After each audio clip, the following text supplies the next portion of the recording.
Mesdames et messieurs, bonsoir et soyez les bienvenus dans cette nouvelle édition de votre journal de 22h au sommaire de l'actualité.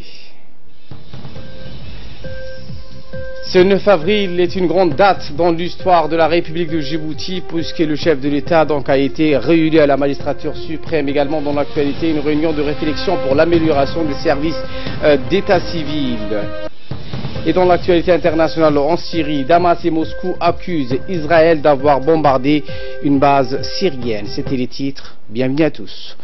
Nous sommes aujourd'hui le 9 avril, une date qui figure en bonne place dans les annales de la République de Djibouti. Eh bien, en effet, à cette date du 9 avril 1999, marque par l'élection à la magistrature suprême du président Ismaël Marguerite, ouvrait une nouvelle page de notre pays après avoir consolidé l'unité nationale et pérennisé une nation bâtie sur un socle solide. Nagadfoy nous en dit plus dans ce reportage. Nous sommes aujourd'hui le 9 avril, une date qui figure en bonne place dans les annales de la République de Djibouti. En effet, cette date du 9 avril 1999, marquée par l'élection à la magistrature suprême du président de la République Ismaël Marguerite, s'ouvrait une nouvelle page dans l'histoire de notre pays. Après avoir consolidé l'unité nationale et pérennisé une nation bâtie sur un socle solide, le père de la nation, Hassan Goulet Atidone, quittait le pouvoir et le peuple djiboutien plaçait son espoir en nouvel homme, le président de la République Ismaël Marguerite, candidat à la magistrature suprême. Tout commence par une campagne électorale musclée, où le candidat va sillonner le pays et aller à la rencontre de ses concitoyens pour exposer et faire entendre sa voix et son projet pour la République de Djibouti. Nombreux sont ceux qui y croient, alors que pour d'autres, cela semble relever du rêve. Au terme de sa campagne, aura lieu le 9 avril l'élection présidentielle qui portera Ismaël Marguerite à la magistrature suprême. Scrutin qui va pour son plébiscite par 74,09% de la population. Le candidat Ismaël Marguerite, que l'on appelle déjà IOG, est élu président de la République. Ce qui changera le cours de l'histoire de ce petit bout de terre de 23 000 km² aux abords de la mer Rouge.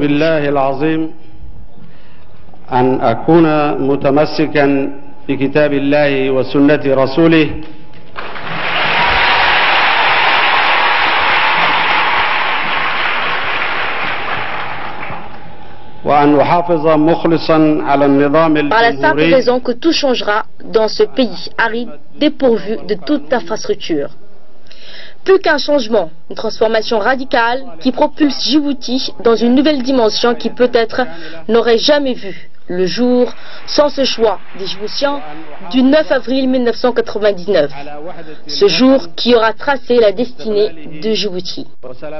Dès la fin des cérémonies qui ont vu la participation de nombreux chefs d'État, le président de la République, qui prête serment devant ses pairs, se voit remettre le grand collier, symbole du pouvoir présidentiel, pour le président sortant Hassan Goulet Atidone. Une transition démocratique qui pourtant semble être souvent difficile dans notre continent.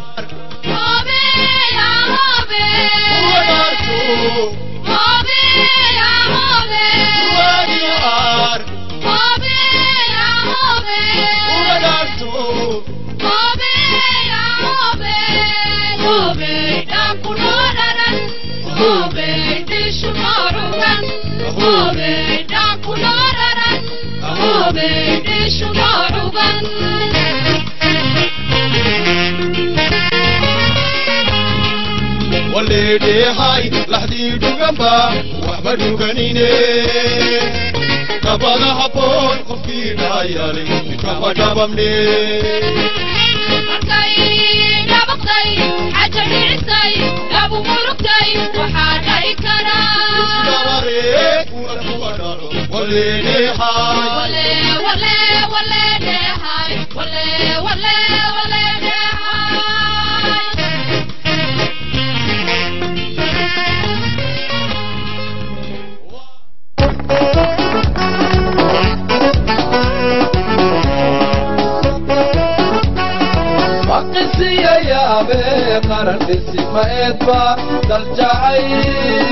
دل جعيل ما خلط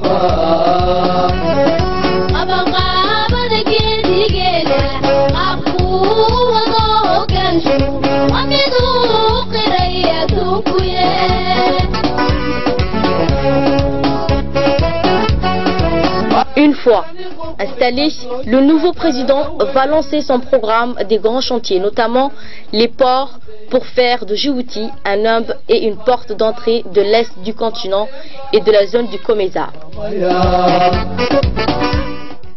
L'éducation figure en bonne place dans les grands chantiers du deuxième président de Djibouti. C'est avec lui que naîtra l'université de Djibouti, embryonnaire, qui sera agrandie et forme aujourd'hui l'ensemble des cadres de Djibouti.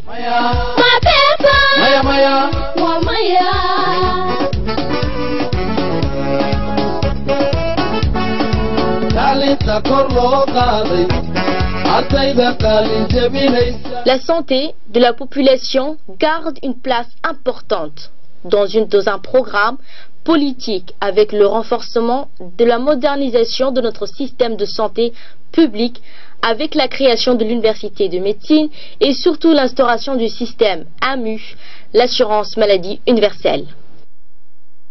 L'intégration régionale n'est pas en vain, mot dans le programme du nouveau chef de l'État. En effet, les difficultés en énergie électrique de l'époque vont prendre fin.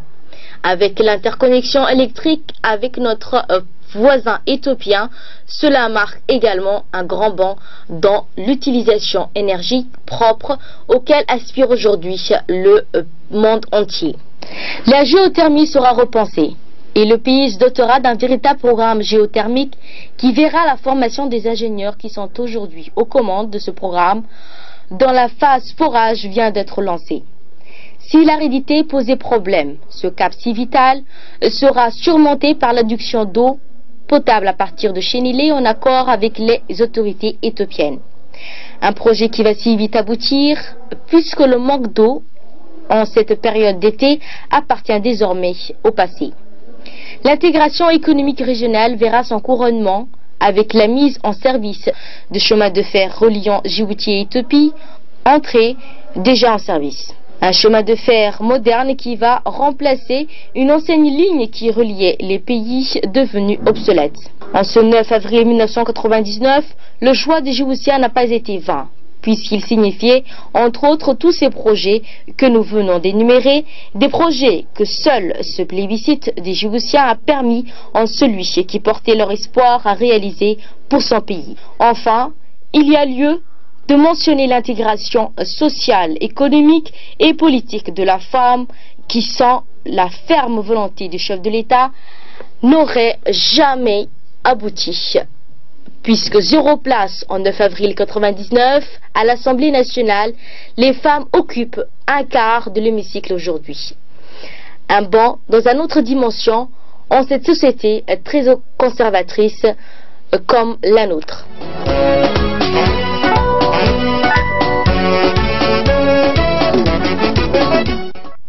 Voilà pour ce reportage. Également dans l'actualité de ce 22h, sous la présidence de Mohamed Ali Hamad, président de l'Assemblée nationale, les parlementaires ont tenu aujourd'hui une séance de travail en présence du Premier ministre Abdelkader Kamil Mohamed. Fadous Hussein est avec nous pour nous en dire plus sur ce sujet. Eh bien Ali, cette séance de travail avait pour ordre du jour l'examen de 6 projets de loi admis en procédure d'urgence, à savoir le projet de loi numéro 1 de l'année 2018 portant modification et complément le code de commerce, le projet de loi numéro 2 de cette année 2018 portant également modification donc et complément de la loi numéro 179 de la 17e de la 7e législature portant redevance de l'EDEPIC. Le 3e projet de loi de cette année 2018 porte sur le code civil. Le 4e projet de loi de cette année 2018 porte également sur le code de procédure civile. Le 5e projet de loi de l'année 2018 porte donc modification du code général des impôts. Le 6e projet de loi donc de cette année 2018 modifiant et complétant la loi numéro 177 de l'année 91 du 10 octobre plus précisément portant organisation de la propriété foncière. Par ailleurs, cette séance plénière s'est déroulée dans une ambiance particulière après les l'élection de Mohamed Ali Humed à la présidence de l'Assemblée et la formation du nouveau bureau. Merci Fardous Hussein pour ces éclairages. Et sans transition sur ce sujet, écoutons à présent les questions-réponses entre les parlementaires et les membres du gouvernement. Auparavant, l'enregistrement des sociétés, à savoir la délivrance du registre de commerce, s'effectuait au niveau des greffes du tribunal du commerce du palais de la justice. Par la suite, une réforme a été engagée et la compétence de délivrance du registre du commerce ainsi que son enregistrement formel ont été transférés à l'office djiboutien de la propriété industrielle et commerciale qui assure jusqu'à ce jour l'exécution de ces formalités.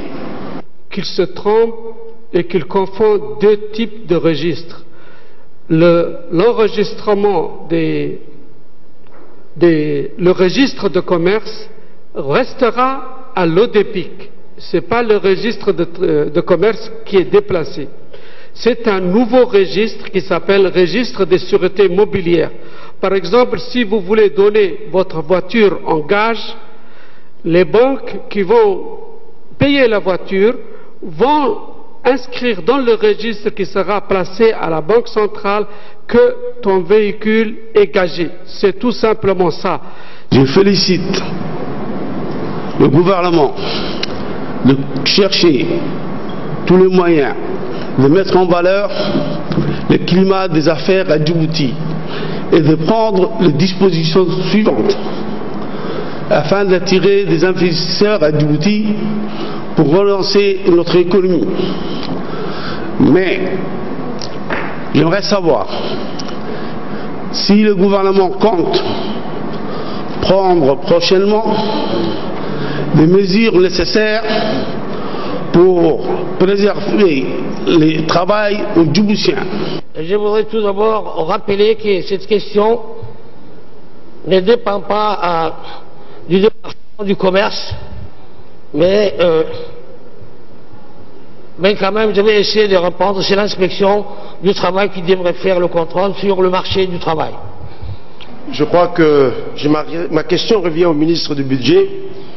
D'un point de vue technique, pourquoi vous n'avez pas mentionné sur la loi de finances 2018, voire même sur la loi rectificative 2018, au lieu de faites passer par une loi ordinaire? Deuxièmement, Monsieur le ministre, comment évaluez-vous le manque à gagner à court terme et comment envisagez-vous de combler à moyen terme et à long terme le vide? L'impact budgétaire. Vous avez bien lu dans le rapport, nous avons pris les enregistrements, les montants des enregistrements liés à ce transfert des biens immobiliers durant les 2 dernières années et nous avons pris une moyenne. Et la moyenne nous donne le montant de entre 260 à 280 millions au titre de l'année 2018. Comment nous allons faire pour combler ces manques à gagner? Nous pensons, dans un premier temps, que le fait de baisser les frais d'enregistrement et les taxes vont inciter à plusieurs opérateurs et plusieurs citoyens qui s'arrêtent actuellement dans la procédure de transfert des propriétés au stade de promesse des ventes au niveau notarial. Écoutons à présent le Premier ministre Abdelkader Kamel Mohamed qui s'est exprimé à l'hémicycle. Nous le savons, promouvoir et faciliter aux Djiboutiens l'accès au logement en tant que propriétaire constitue des tâches prioritaires sur lequel travaille le gouvernement conformément aux orientations en matière de logement fixées et maintes fois affirmées par le président de la République. Bien évidemment, nous soutenons cette ligne politique comme nous l'avons toujours soutenue. Cela dit, je voudrais cependant évoquer ici la situation du parcelle de PK12, une situation confuse, non traitée, ni expliquée à ce jour malgré les nombreuses doléances en ce sens. Effectivement, c'est des terrains qui ont été achetés, mais qui sont occupés par d'autres personnes, même si ce sont des gens qui sont en tenue.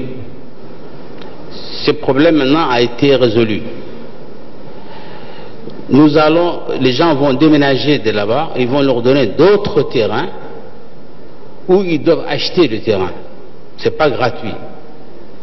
Ils l'ont occupé illégalement, ils vont laisser ces terrains pour les gens qui l'ont acheté et ils vont déménager sur d'autres terrains, mais là-bas aussi ils vont eux-mêmes acheter ces terrains-là. Voilà ce qui a été décidé. Autre actualité, le ministre de l'énergie chargé des ressources naturelles, Younis Ali Guedi, a reçu hier après-midi l'ambassadeur de la République d'Inde. La rencontre fait suite à la visite de la délégation conduite par le chef de l'État en Inde lors de la conférence de l'Alliance solaire internationale qui s'est tenue dans la capitale indienne le 11 mars dernier. Le ministre et son hôte ont évoqué au cours de l'entretien les opportunités de développement des énergies renouvelables et notamment le solaire. Les parties ont également souligné l'importance d'une collaboration pratique basée sur des échanges mutuels et le renforcement des capacités dans les différents domaines de l'énergie. L'ambassadeur indien a par ailleurs souligné que son pays était en phase d'investir massivement dans 27 pays de par le monde dans les énergies renouvelables. Le ministre de l'équipement et des transports, Mohamed Abdelkader Moussa Helem, accompagné d'une forte délégation composée notamment du ministre de l'Agriculture, Mohamed Ahmed Awali, et le directeur général de l'agence djiboutienne des routes par intérim, ainsi que de nombreux ingénieurs, a visité donc la réhabilitation de la voie du quartier 6 appelée Zela.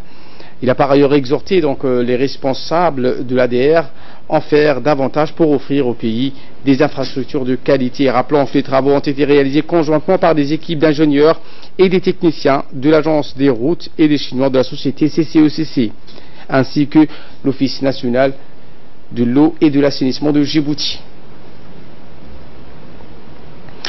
Eh bien, le ministre s'est félicité donc les équipes qui sont à pied d'œuvre sur ce projet et les a invités à produire des infrastructures durables et solides. Un atelier de formation sur la gestion des petits fonds au profit des responsables d'associations ou des coopératives pour une bonne microfinance est ouvert ce matin au Palais du Peuple. La rencontre de 2 jours donc est initiée par le ministère des Affaires sociales. Elle vise à mieux outiller les responsables des ressources financières des différentes associations. La Commission nationale de microfinance est chargée de vulgariser ces connaissances et faire profiter au plus grand nombre des personnes. Des discussions ont également lieu sur l'évolution du secteur de la microfinance. La microfinance sert à aider les ménages pauvres à bénéficier des petits crédits pour entreprendre des activités génératrices de revenus, puis rembourser progressivement la petite dette contractée. Écoutons à ce sujet les propos de la secrétaire d'État à la solidarité nationale, Mme Mouna Ousmane Aden. La loi sur la coopérative financière a été promulguée, des institutions de microfinance ont été mises en place, des CEPEC à Djibouti et dans les régions de l'intérieur, et la microfinance islamique. Une cellule de surveillance des institutions de microfinance est opérationnelle auprès de la Banque centrale dans le cadre de cette supervision, et une commission nationale de microfinance est créée et qui est dotée d'un secrétariat exécutif permanent. En effet, cette commission dont vous êtes membre est avant tout un cadre de concertation entre les différents acteurs et doit veiller à la mise en œuvre de la stratégie nationale de microfinance. Elle doit proposer des mesures d'adaptation et valider des plans annuels de programmation des différents projets d'appui au secteur.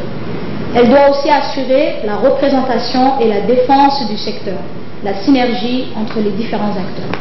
Les CEPEC sont de même assurer cette distribution, mais la mobilisation des ressources peut cependant être assurée par les départements ministériels à travers des plaidoyers. Sachez que le secrétariat d'État aux affaires sociales est là à vos côtés pour assurer la coordination de la politique générale du gouvernement en matière de microfinance, notamment à travers le secrétariat de cette commission. Le ministère délégué chargé à la décentralisation a organisé aujourd'hui à la salle de conférence de l'Institut des études diplomatiques une réunion de réflexion sur les recommandations faites pour améliorer les services d'état civil. La réunion a regroupé autour d'une même table les responsables et cadres du ministère délégué chargé de la décentralisation, les représentants des ministères sectoriels et des institutions concernées par cette problématique d'enregistrement des naissances.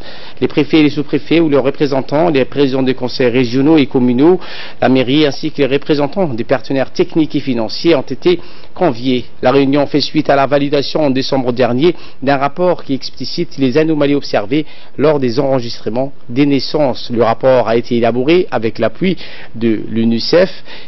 Dans un mot prononcé à cette occasion, la représentante de l'UNICEF, Mme Janabou Mayonde, a mis en exergue l'importance de l'enregistrement des naissances. Permis de ressortir les goulots d'étranglement qui ralentissent ce système et en entravent son développement, son fonctionnement, son opérationnalité, ainsi que des recommandations concrètes pour lever ces goulots. Les recommandations d'une analyse constituent des pistes de réflexion pour chacun des 3 goulots identifiés. Au niveau de l'environnement législatif et normatif, tel que l'adoption d'un texte de loi sur l'état civil, la mise en place d'un comité de pilotage pour le suivi du plan d'action. Au niveau de l'offre des services, par le renforcement des capacités des agents d'état civil, l'équipement des centres d'une base de données interconnectée est excellent. Enfin, la demande des services pour l'uniformisation des procédures par la sensibilisation des populations sur l'importance de déclarer les faits d'état civil, les naissances, et la mise en place d'une équipe mobile pour desservir les populations dans les zones les plus reculées du pays. En ouvrant la réunion, le ministre délégué chargé à la décentralisation, Hamadou Mohamed Alamis, n'a pas manqué de remercier l'ensemble des participants d'avoir répondu présent à cette importante réunion sur la problématique de l'état civil. La situation de l'état civil dans notre pays a enregistré des évolutions très positives au fil du temps. Je ne dis pas cela pour éclipser ou minimiser les chemins qui restent à parcourir pour une couverture territoriale complète des enregistrements des naissances. Mais c'est toujours intéressant de considérer les chemins parcourus et de constater les choses avancent dans la bonne direction. Depuis les années 2000 et sous l'impulsion du président de la République, M. Ismaël Omar Guelleh, la problématique de l'état civil est devenue une préoccupation centrale. Les différents gouvernements qui se sont succédés ont tous mis l'accent sur l'importance de l'enregistrement des faits d'état civil dans la trajectoire du développement économique du pays. Mais il est évident que l'État ne pouvait pas résorber les retards d'un coup de baguette magique. Même si l'établissement des jugements forains ou encore l'ouverture de certains centres d'enregistrement en milieu sanitaire ont amélioré les statistiques, aujourd'hui encore, il nous faut beaucoup d'efforts pour généraliser les bonnes pratiques et les structures de proximité sur l'ensemble du territoire national. Dans le cadre de la lutte contre le trafic de stupéfiants et la vente illicite des boissons alcoolisées, les gendarmes de la brigade PK12 Nord ont réussi à démanteler un réseau de trafiquants. Au cours d'une opération menée donc le 6 avril dernier, les gendarmes ont mis la main sur 5 individus qui écoulaient des stupéfiants et de l'alcool ainsi que les différents endroits près du lycée industriel et commercial et collège. Au cours de cette même opération, les gendarmes ont saisi 3 tasses d'herbe de 900 grammes, 13 bouteilles de d'origine, 75 sachets de whisky, 5 bouteilles de bière éthiopienne de marque Saint-Georges Beer, 25 canettes de bière Kronenbourg, 39 bouteilles en plastique à moitié remplies de boissons alcoolisées, 13 bouteilles de whisky ainsi que 100 000 francs qui représentent la recette de ces marchandises délictueuses. Les 5 personnes impliquées dans cette affaire seront donc prochainement déférées devant la justice pour répondre de leurs actes. Et de là, nous passons à ce qui fait la une de l'actualité à travers le monde avec Samatar Saïd. Bonsoir Samatar. Bonsoir Ali. Bonsoir. Eh bien, la lutte contre le financement du terrorisme en Afrique au centre d'une réunion à Alger.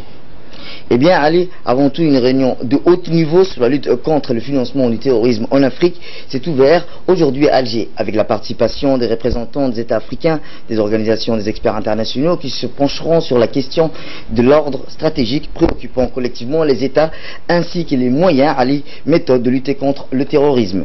Ces assises dont l'ouverture des travaux sera présidée par le ministre des Affaires étrangères, Abdelkader Mahissal, verront également la participation des représentants des 5 pays membres du Conseil de sécurité de l'ONU, du Canada, La décision de tenir à Alger cette réunion à Alger a été prise en septembre 2014 par le sommet des chefs d'État et de gouvernement du Conseil de paix et de sécurité de l'EUA et entériné par un sommet de l'Union africaine. Ali. Et en Syrie, cette fois, plusieurs missiles ont frappé donc aujourd'hui une base aérienne de l'armée dans la région de Homs, où sont concentrés les milices et les gardiens de la révolution iranienne. Il semble bien que ces frappes à Samatar ont été menées par des avions israéliens. Effectivement, Ali, le régime syrien et son allié russe ont accusé Israël d'avoir mené des frappes meurtrières contre une base militaire en Syrie, au surlendemain d'une attaque chimique présumée condamnée par la communauté internationale. Des missiles auraient touché tôt ce matin un aéroport militaire syrien et en faisant plusieurs morts et 14 combattants pro-régime selon l'agence de presse officielle syrienne. Paris et Washington, qui ont menacé le régime d'une réponse forte après l'attaque chimique supposée de Damas sur la route orientale, ont rapidement démenti être à l'origine de ces frappes alors que le doute planait. Effectivement, hier soir, par téléphone, le président américain et français auraient décidé de coordonner leurs actions et leurs initiatives au sein du Conseil de sécurité des Nations Unies, qui doit se réunir aujourd'hui d'abord sur la Syrie.